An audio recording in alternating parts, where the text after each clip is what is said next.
Didn't you tell me our twin bond was getting stronger? Is that why you're leaving too? You know I can't sense your emotions as easily as you sense mine. You should have told me our bond was interfering. That hurts, brother."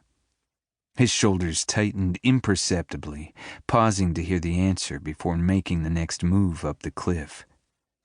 "Mother shouldn't have said anything. She doesn't fully understand. It doesn't matter now.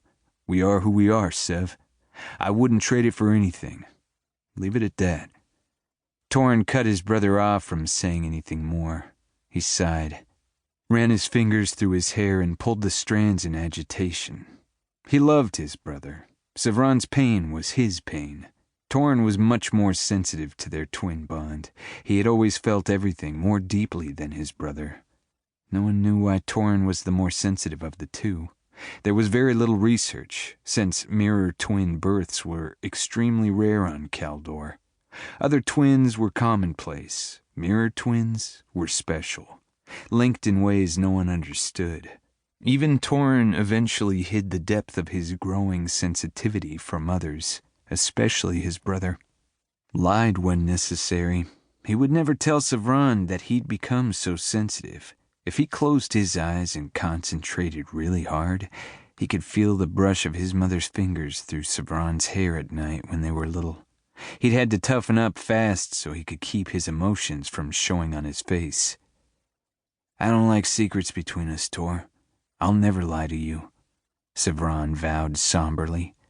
"I know. In the meantime, let's focus on the plan."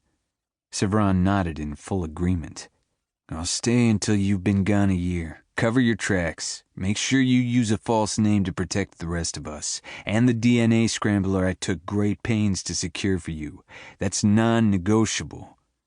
Sevron jumped to the right, grabbed the protruding ledge and pulled himself up, using his toes for balance as he stretched for the next finger hold. The ledge was too narrow to do otherwise. He felt, rather than looked, for the tiny groove he knew from memory. Damn, how'd you get up so fast? He stretched a little harder, at last feeling the indentation. He grabbed on tight and pulled himself toward the next toehold, his body hanging free for a moment. The sounds of Torrin's joyful laughter echoed across the canyon. Sevron smiled in spite of the danger. Torrin truly loved the climb. They both did. "You have to see it in your mind first. Trust your instincts. They won't let you down," Torrin said with the confidence earned through years of hard work, discipline, resolve. Kaldorians started their warrior training early. Their grandfather had begun their training even earlier. "I had the DNA scrambler implanted yesterday. Didn't you feel it? Fucking black market nanotech. That damned needle was as long as my arm. I felt only a pinch. Don't be such a baby, little brother. And it's not your instincts that make you faster getting up there. It's the extra 1/8 of an inch in height that makes the climb easier for you," Sevron growled. "Go ahead and tell yourself it's skill, though, if it makes you feel better about yourself." Torrin laughed at his brother's old excuse as he looked down at the village below. He would miss the rhythm of home. He would miss his family. But mostly, he would miss his brother. "Little brother, in your dreams, you know I'm the firstborn. Mom just fills your head with lies to make you feel better," he said smugly. "Idiot." Sevron reached the top, no more out of breath than Torrin. No one would ever accuse the two brothers of being out of shape or lazy. Their grandfather had seen to that. Both young men settled quietly on the ground and removed their packs. Sevron took out the snacks they'd brought. Torrin took a long, refreshing drink from his water recycler.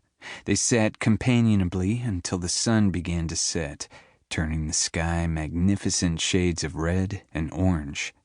The air was perfumed by the lingering scent of crushed flowers after the brief thunderstorm earlier in the afternoon. Torrin closed his eyes and breathed deeply, committing the sight and smells to memory. He knew this would be his last summer at home. He was at peace. They talked, laughed, enjoyed each other's company. Sevron threw an arm around Torrin's shoulders as the sun disappeared below the horizon. They stayed that way for long minutes, knowing their time together was nearing an end.